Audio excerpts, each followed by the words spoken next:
Let the bird remind you.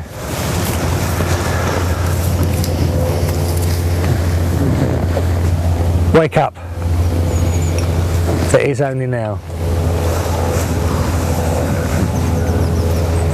Wake up. That's it, wake up. What's real? There is only now. Oh dear, oh dear. Wake up. Just become aware of the movement of the leaves. Just notice the movement.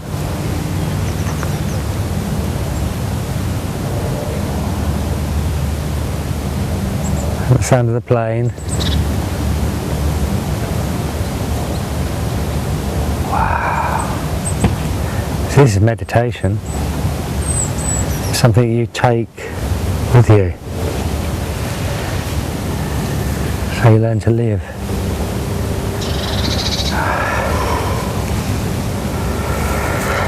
Going to go a bit deeper today. This is the more challenging of the 2 days. We've done the fun bit, now we did the exciting bit. Yesterday we did quite a spent quite a lot of the day looking at the body and movement. We did the Qigong this morning, we all about kind of using the body as a vehicle to enter the now and open up this thoughtless state of awareness. And then yesterday evening we did that energy work. We went inside of the body. So we're feeling on an energetic level, more subtly than the physical body. And we're going to be using that energy today. We're going to be going within the body. But if we're going to go within the body, we're going to start to experience things that are going on in the body. I'll let the plane go over.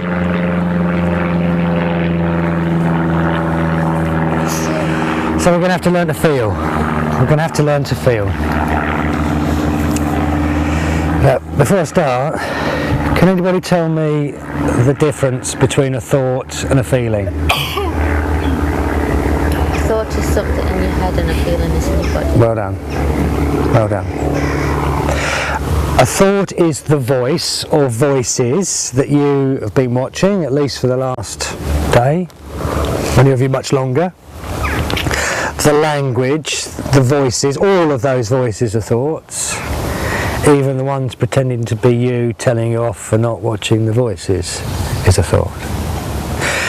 But you're right, a feeling is a physical experience in the body. A physical experience in the body. They're very often connected, but they're not the same thing. Now, feelings can arise for 3 reasons. They can arise because they're valid to the present moment. Now, if there was a hungry monster running across the courtyard there, you would want to feel scared. Yeah, you would want to feel anxious. You would want to feel stress. That stress serves a purpose. You would run up the tree, wouldn't you, or run off, or fight off the monster, or whatever. That emotion would be a powerful resource for your survival. Yeah, if I was to jump up now and put my hands around your throat, I won't, but if I did, yeah, then a burst of anger would be handy, wouldn't it? It would be useful. And that's what emotions are for. They're part of your intelligence in the present moment. And actually there's many more subtle layers to emotion for you to feel, and intelligence there for you to engage with. But on a fundamental level, that is what they're for. They are part of you, they are part of your intelligence, and they're an essential part of your survival. But unfortunately, the vast majority of the times that we are plagued by these powerful, uncomfortable emotions, it is not because there is a monster here chasing us that's going to eat us in reality, but the monster is in your head. Yeah, your body's responding to head monsters. Yeah. What might be? What could be? It's anxiety keeping you awake at 4 o'clock in the morning when you're perfectly safely tucked up in bed. Oh my God, this could happen, and that could happen, that could happen. The body's responding as though it is happening. Can you see how they're linked? I had a guy in my office the other day who said, David Cameron makes me so angry. And I said, do you know David Cameron? Said, no. Have you ever met David Cameron? No. Did David Cameron know that you exist? No. Well, it's you making you angry then, isn't it? It's you making you angry with thoughts about David Cameron. You are doing it to yourself. You are giving him that power. He's got way too much already. What power do we give away? A powerful emotion in the body that disturbs our sense of well-being, disturbs our emotional and physical health. Created completely out of circumstance. And that accounts for probably 90% of the emotional pain that we experience. But you lot have already started to break the spell, haven't you? Because you're watching your thoughts. You're pulling yourself back to now. You're seeing your minds going off on these neurotic, pain-provoking patterns, and you're catching yourself and going, oh, that's okay. I'm just sitting under a tree. It's not real. This is where I am now. Everything's fine. Yeah? And every time you do that, you are saving yourself pain.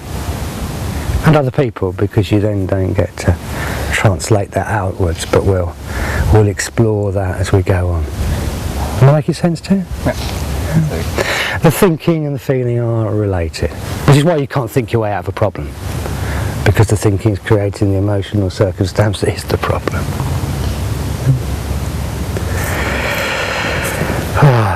So feelings, that's a thought, physical feeling in the body. The third way that we make experience a feeling, and this is what we're going to do quite a lot of work with today, and it will form the bulk of your meditation practice as you move deeper, is a body of stored pain, old pain, that we have never satisfactorily dealt with, and it collects in the vibrational field of the body. Now, Eckhart Tolle, if you've read any of his stuff or seen any of his material, he refers to it as the pain body, and I will use his terminology. But sometimes it's called the shadow self, or in the East they might use the term karma. And what they would say is that you're not just been collecting this body of pain in this lifetime, but it has been building up since time began, over and over and over again. Doesn't matter what you call it. What's important is that we start to become familiar with it and how it operates, so that we can manage it effectively rather than it running our lives and causing terrible carnage and destruction. All right. But first of all, I kind of want to explore with you two very important things that you need to understand about feelings. Because everything we're taught is just flips the whole thing on its head. And we're almost like, feeling's so wrong with feeling. It's bad to feel. Firstly, these feelings that plague you, whose feelings are they? Whose feelings are they? Your feelings. Your feelings. Well done. Do you realise what a powerful statement that is? Because we are taught to blame out there for how we feel in here. It's your fault I feel like this. I'm angry because of David Cameron. Yeah. That'll teach him. Oh, but it's me that's in pain. Yeah?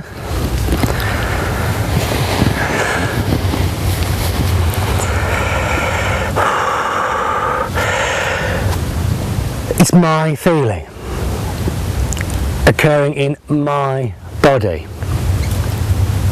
And once we take ownership of our feelings, we take away the world and other people's power to decide how we feel. Yes, David Cameron can do something that pisses me off, but how I deal with my pissed offness is my responsibility. I proclaim that power. Can you see? When you start taking ownership for your feelings, you take back that power from them out there to do it to you.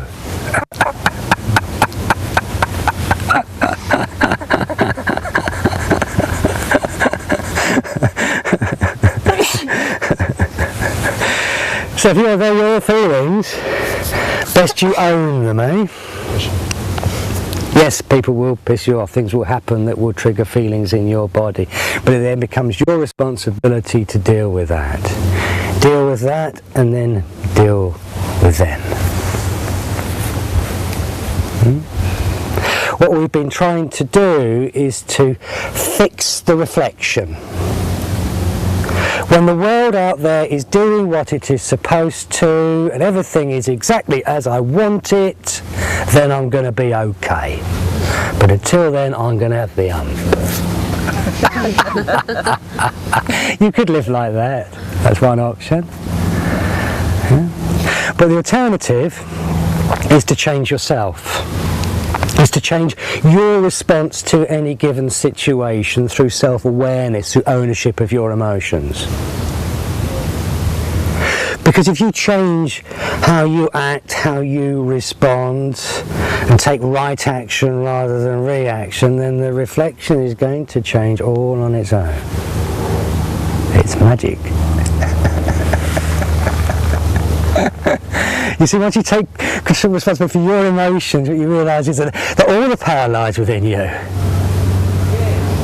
The only power you ever have within the world is how you manage your response to this moment.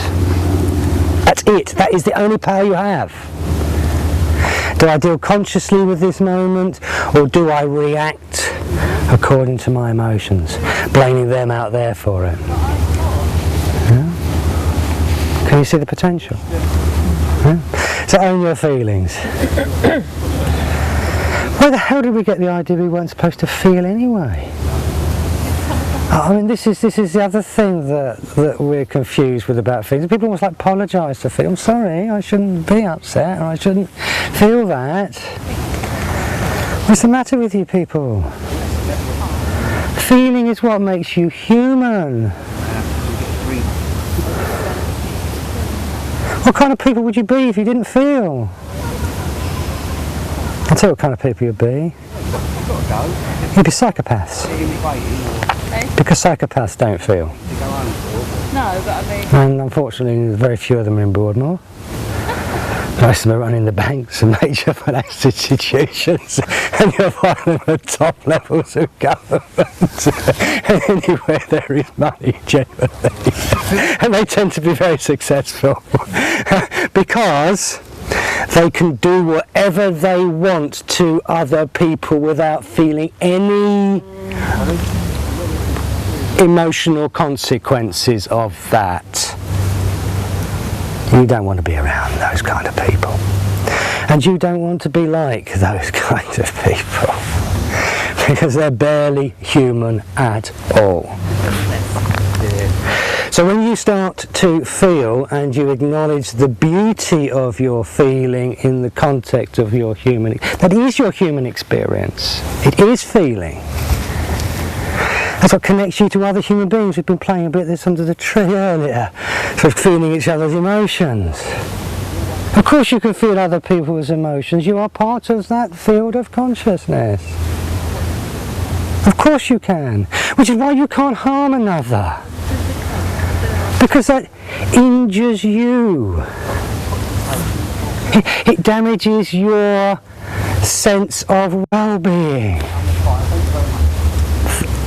Once you realise that your wealth is not dependent on how much money you have in the bank.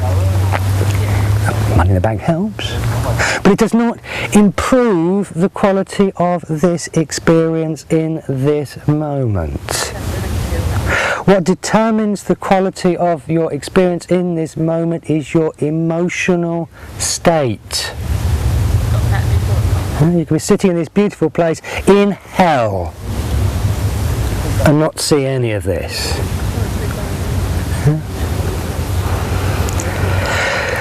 Feeling is the vehicle into the full depth of human experience. Those peak moments, that fulfillment, that sense of joy that you are craving. It's the feelings, aren't they? That's what you're looking for. It's not more shoes, a bigger house, a more inflated ego. No.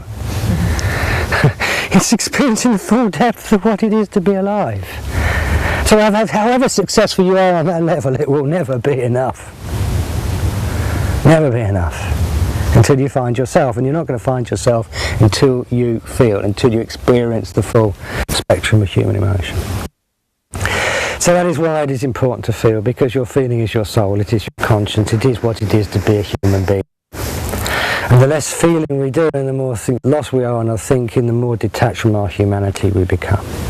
And the further along that spectrum we are, the more self-centered and destructive and exploitative and dangerous we get. And that is the problem with humanity. We don't bloody feel, do we? We're ashamed to feel. We're ashamed of our humanity. Anyway, I've ranted.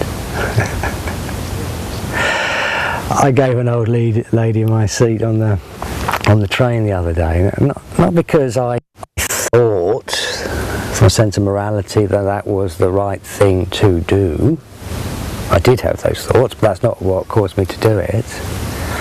What caused me to do it was that I realised that I was much more comfortable standing up than I was sitting down watching her standing up, toppling around and trying to stand still on her frail legs. Giving her my seat relieved me of my discomfort. And once we realise that, once we start to engage with life and other human beings on that level, the world changes like that. Just like that. That's all it would take. Because we won't be able to harm each other anymore. Isn't that amazing? So that's why feeling's a good thing. That's why as they come up this afternoon, I don't want any of you to shy away. We had grown men blubbing their eyes out last time. It was the best weekend of their lives, you know. And if that happens, don't be ashamed. That's feeling. You're human. Celebrate that. That's wonderful. I'll join you. Yeah, me too. Right. Sometimes, because then you'll also get to experience the feelings of joy and euphoria, and because that's all part of it. And actually, you'll reach the place where you just don't judge it. It's just feeling. Good, bad. Who knows? Who knows? Anyway.